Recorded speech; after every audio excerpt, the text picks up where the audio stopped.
Tugikomeje n'ibirimo kuvugwa hirya no hino mu bitangazamakuru bitandukanye, amakuru agezweho ndetse kandi abantu benshi baba bakeneye kumenya, abantu benshi bakeneye kumenya ese Sudani byifashe bite, intambara byagenze gute, nyuma y'uko ibihugu bitandukanye byacyuye abantu babyo bari babiherereyemo cyangwa se babikoreragamo. Reka nkubwire ngo OMS itewe impungenge na laboratwari ishobora guteza ibyago abaturage hariya mu gihugu cya Sudani. Ni inkuru dukesha Kigali Today, ni inkuru ikomeza ivuga ngo ishami ry'umuryango w'abibumbye ryita ku buzima OMS rivuga ko ritewe impungenge na laboratwari yafashwe na rumwe mu mpande zirimo kurwana kandi irimo udukoko twa zimwe mu ndwara zandura turimo imbasa, kolera na SARS-CoV-2. Ni inkuru ikomeza ivuga ko ngo nyuma y'uko rumwe mu mpande zihanganye mu ntambara yo muri Sudani rufashe iyo laboratwari, OMS yatangaje ko hari impungenge z'ingaruka zagera ku bantu baturiye iyo laboratwari ubu itarimo umuriro, kuko utwo dukoko twarimo dukorerwaho ubushakashatsi dushobora gusohoka tukajya mu baturage, bityo rero tukaba twabateza indwara. Ngo guhera ku wa kabiri tariki ya 25 Mata umwaka w'2023, OMS yatangiye gutanga impuruza ko hashobora kubaho ingaruka ku bantu ziturutse ku ndwara zari zirimo gukorerwaho igerageza muri iyo laboratwari, nk'uko byatangajwe n'umuyobozi mukuru wa OMS Dr Tedros mu nama y'abanyamakuru yabereye i Geneve. Dr Tedros mu magambo ye yagize ati abakora muri laboratwari ntibemerewe kwinjiramo, bivuze ko itarimo gukora ibyo isanzwe ikora. Turatinya ko n'abari muri iyo laboratwari kubw'impanuka bashobora kwisanga bagezweho n'ingaruka zituruka ku igeragezwa. OMS irimo irashakisha amakuru kugira ngo imenye urugero rw'ibyago bishobora guturuka kuri iyo laboratwari. Ikomeje mu magambo ye avuga ati OMS irimo irashakisha amakuru kugira ngo imenye urugero rw'ibyago iyo laboratwari ishobora gutera. Nyuma rero ku rundi ruhande, iby'ifatwa rya laboratwari y'igihugu na banki y'amaraso byemejwe n'ubuyobozi bwa za laboratwari muri icyo gihugu cya Sudani, aho bavuga ko hari ububiko bw'amaraso bwoherejwe mu zindi ntara, nk'uko byatangajwe mu itangazo ryasohowe n'ubuyobozi bwa za laboratwari muri icyo gihugu cya Sudani. Muri iryo tangazo kandi bavuga ko uko gufatwa kwa laboratwari y'igihugu na banki y'amaraso bishobora guteza ibibazo by'ubuzima n'ingaruka ku bidukikije zitigeze zitekerezwaho na gato. Yaba OMS cyangwa se ubwo buyobozi bwa za laboratwari muri Sudani nta watangaje uruhande rw'abarwanyi rwaba rwafashe iyo laboratwari, niba ari uruhande rwa General Abdel Fattah al-Burhan cyangwa se niba ari uruhande rwa General Mohamed Hamdan Dagalo. Ibi kandi bitangajwe nyuma y'agahenge k'iminsi igera kuri 3 kari kemeranyijweho n'impande zombi, kagombaga gutangira ku munsi wa mbere kakarangira ku munsi wo kuwa gatatu. Tuzakomeza tubabwira uko byifashe mu bihugu bigiye bitandukanye. Amakuru agezweho ni kwituze 250. Niba nawe aribwo ugifunguriye YouTube channel, kora subscribe kugira ngo utazajya ucikanwa n'amakuru. Icyambere ni amakuru. Komeza kugubwa neza, ibihe byiza. Bye bye. Mu gihe rero amasasu arimo kuvuza ubuhuha muri Sudani, iyo amagara yatewe hejuru buri wese asamaye. Iryo ni ijambo ry'ikinyarwanda risanzwe rimenyerewe, ariko ubu ngubu ho muri Sudani amasasu aravuza ubuhuha. Abantu benshi, leta zitandukanye zagiye zikura abenegihugu bazo muri icyo gihugu kugira ngo zibashe kubahungisha, ari nako byagenze kuri leta y'u Rwanda. Gusa nubwo ari uko bimeze, abanyarwanda babiri bo kubangiye leta y'u Rwanda ko ibavana muri Sudani. Mu nkuru dukesha bwiza.com, leta y'u Rwanda yatangaje ko abanyarwanda babaga muri Sudani bose bamaze kuhavanwa, uretse babiri bahisemo gukomeza kuba ku butaka bw'icyo gihugu ku bushake bwabo. Umuvugizi wungirije wa guverinoma y'u Rwanda Alain Mukurarinda yabwiye The New Times ko abanyarwanda 36 aribo leta y'u Rwanda yamaze kuvana muri Sudani kabajyana i Cairo mu Misiri, mu rugendo rwamaze amasaha 30 muri bisi rwatangiye mu ijoro kuri uyu wa mbere w'iki cyumweru. Aba bacyuwe na leta biyongeraga ku bandi baherukaga gucyurwa n'abarimo umuryango w'abibumbye guverinoma ndetse n'abashoboye kuva muri Sudani ku giti cyabo. Birumvikana wakwibaza icyo umuvugizi wa guverinoma Mukurarinda yavuze.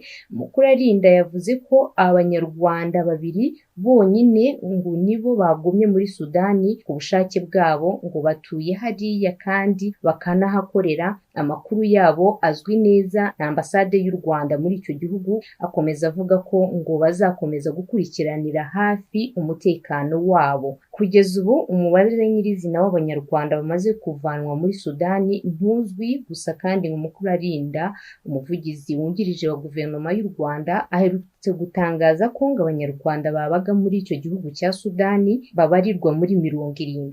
Uyu muvugizi wungirije wa guverinoma y'u Rwanda yavuze ko umubare nyawo uzamenyekana mu gihe amakuru azaba yamaze guhurizwa hamwe. Kwa gatandatu tariki ya 15 Mata nibwo imirwano yadutse hagati y'ingabo za Sudani ziyobowe na General Abdel Fattah al-Burhan uyoboye Sudani mu buryo bw'inzibacyuho, ndetse kandi n'izo mu mutwe witwara gisirikare wa RSF za General Mohamed Hamdan usanzwe ari icyegera cye. Aba bombi bari bayoboranye Sudani kuva mu mwaka wa 2019, bashwanye nyuma yo kutumvikana ku ngingo zitandukanye zirimo iyo kwinjiza abarwanyi b'umutwe wa RSF mu ngabo z'igihugu. Kuva imirwano itangiye, abarenga 400 byavuzwe ko bamaze kwicwa, naho kandi abarenga 1800 bayikomerekeramo. Ngo icyakora cyo ntibarimo umunyarwanda n'umwe, nk'uko Alain Mukurarinda, umuvugizi wungirije wa guverinoma y'u Rwanda, aheruka kubitangariza BBC. Ni mu gihe BBC yanditse ko impande zirwana zemeranyije ku gahenge. Minisitiri w'ububanyi n'amahanga wa Amerika Antony Blinken avuga ko impande zirwana muri Sudani zemeranyije ku gahenge k'amasaha 72. Ni ukuvuga ko ni iminsi 3 guhera ku wa mbere saa 6 z'ijoro z'isaha yaho. Iri kandi ribaye igerageza rya 4 ryo guhagarika imirwano ryatangiye ku itariki 15 Mata umwaka wa 2023, ariko uduhenge twabanje two ngo ntabwo twigeze twubahirizwa. Blinken yavuze ko igisirikare cya Sudan n'umutwe witwara gisirikare witwa Rapid Support Force RSF bageze ku masezerano y'agahenge nyuma y'ibiganiro byamaze amasaha 48. Abantu nibura 400 nibo bamaze kwicwa kuva imirwano yadutse. Buri ruhande kandi rwatangajwe ukwarwo ko ruri muri ako gahenge. Umunyamabanga mukuru w'umuryango w'abibumbye ONU Antonio Guterres yatanze umuburo ko urugomo rwo muri Sudani hari ibyago by'uko rwateza inkongi ikaze cyane yakongeza akarere kose Sudani iherereyemo ndetse no hanze yako. Kuva icyo yise nk'urugomo rwatangira, abaturage mu murwa mukuru Khartoum washegeshwe n'imirwano basabwe kuguma mu ngo zabo, ndetse ibiribwa n'amazi bimaze igihe birimo kuba bike. Imishwa ry'ibisasu ryibasiye ibikorwa remezo by'ingenzi cyane nk'impombo z'amazi, bivuze ko abantu bamwe byabaye ngombwa ko banywa amazi y'uruzi rwa Nili. Harabaho icyizere ko aka gahenge kazatuma abaturage b'abasivili bashobora kuvanwa muri uwo mujyi. Leta z'ibihugu by'amahanga kandi nazo zirizera ko ako gahenge kazatuma zishobora gukomeza ibikorwa byo guhungisha abaturage bazo bari baherereye muri icyo gihugu cya Sudani. Ibihugu byakomeje kwihutira guhungisha abadiplomate babyo hamwe n'abasivile mu gihe imirwano yari ikaze mu bice byo rwagati mu murwa mukuru bituwe mu buryo bw'ubucucike. Mbere yaho ku wa mbere, Blinken yavuze ko zimwe mu modoka zari zikurikiranye zigerageza gukurayo abantu zahuye n'ubujura ndetse n'ubusahuzi. Yongeyeho kandi ko Amerika irimo kureba uko yashobora gusubukura ibikorwa byihariye muri Sudani, ariko avuga ko uko ibintu bimeze muri Sudani bigoye cyane. Ikigo NetBlocks kigenzura ibya interinete ku wa mbere cyavuze ko Sudani yibasiwe n'ibura rya interinete, aho ubu interinete ihari iri ku kigero cya 2% cy'iyari isanzwe ihari i Khartoum. Interinete yaho yarabuze kuva ku cyumweru n'ijoro.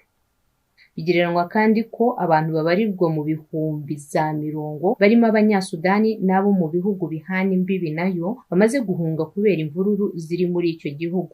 Urugendo rw'amasaha 12 bajya mu Misiri. Hassan Ibrahim w'imyaka 91 n'umwe muri abo bavanwaga muri Sudani bajyanwa mu Misiri. Uyu muganga uri mu kiruhuko cy'izabukuru utuye hafi y'ikibuga cy'indege cy'i Khartoum ahabereye imwe mu mirwano ikaze cyane, ariko ubu yashoboye gukora urugendo rurimo ibyago byinshi agera mu gihugu baturanye cya Misiri hamwe n'umuryango we. Mu kiganiro yagiranye na News Hour cya BBC yavuze ko bacitse ubwo bari bagiye kwisanga bakubiwe mu mirwano hagati y'abarwanyi ba RSF n'igisirikare cya Sudani, ariko kandi ko imodoka yari bari inyuma yarashweho. We n'umuryango we bahise bajya mu modoka ibageza ku mupaka. Mu rugendo rwamaze amasaha 12 bayasoje bahura n'ikivunge cy'abantu b'akajagari mu gihe abantu bari bategereje guhabwa uruhushya rwo kwinjira mu Misiri.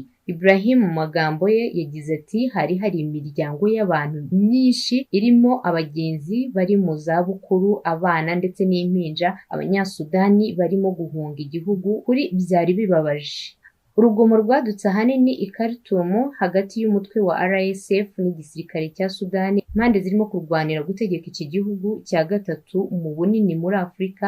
Ibi byabaye nyuma y'ubushyamirane bwari bumaze iminsi mu gihe abagize umutwe wa RSF bari bongeye koherezwa mu bice bitandukanye by'igihugu. Ibyo igisirikare cya Sudani byabonye nk'inkeke ku mutekano w'igihugu. Ihirikwa ry'ubutegetsi ryakozwe n'igisirikare ryo mu mwaka wa 2021 ryasoje igihe cy'imyaka irenga 2 abasirikare n'abasivili bari bamaze basangiye ubutegetsi. Ayo masezerano yo gusangira ubutegetsi yagezweho nyuma y'uko uwari perezida w'umunyagitugu Omar al-Bashir wari umaze imyaka igera kuri 30 ku butegetsi ahiritswe n'imyigaragambyo ya rubanda. Kuva mu mwaka wa 2021 Sudani itegetswe n'akanama k'abajenerali kayobowe n'abagabo babiri bakuriye uku guhatanira ubutegetsi, ari bo General Abdel Fattah al-Burhan, umukuru w'igisirikare cya Sudani urebye ari nawe perezida w'iki gihugu muri iki gihe, n'umwungirije unakuriye umutwe wa RSF General Ahmed Hamdan Dagalo uzwi cyane Hamdan. Ntibumvikana ku cyerekezo iki gihugu kirimo kujyamo ndetse no kuri gahunda yifujwe yerekeza ku gusubiza ubutegetsi mu maboko y'abasivili. Zimwe kandi mu ngingo z'ingenzi batumvikanaho ni gahunda yo gushyira mu gisirikare cya Sudani umutwe wa RSF ugizwe n'abarwanyi barenga 100,000, ndetse ntibanumvikana no kuwahita b'umukuru w'iki gisirikare gishya. General Dagalo ashinja guverinoma ya General Burhan kuba igizwe n'abahezanguni biyitirira Islam, kandi ko we na RSF barimo kurwanira abaturage ba Sudani kugira ngo bahabwe iterambere rya demokarasi bamaze igihe kirekire bifuza cyane. Benshi mu bakurikiranira hafi ibituma aba bagabo bombi barwana babona kwizera ubutumwa bwe bigoye bitewe n'amateka y'ubwicanyi yaranze RSF. General Burhan yavuze ko ashyigikiye igitekerezo cyo gusubiza ubutegetsi abasivili, ariko kandi ko azaha ubutegetsi gusa guverinoma yatowe. Reka ngushimire we twabanye ku Ituze 250. Niba kandi aribwo ugikurikira Ituze 250, ikangusaba ukore subscribe, share ndetse na like kugira ngo uzajye ubasha gukurikira ibiganiro byacu umunsi ku munsi. Mukomeze kugira ibihe byiza, amahoro n'amahirwe. Bye bye.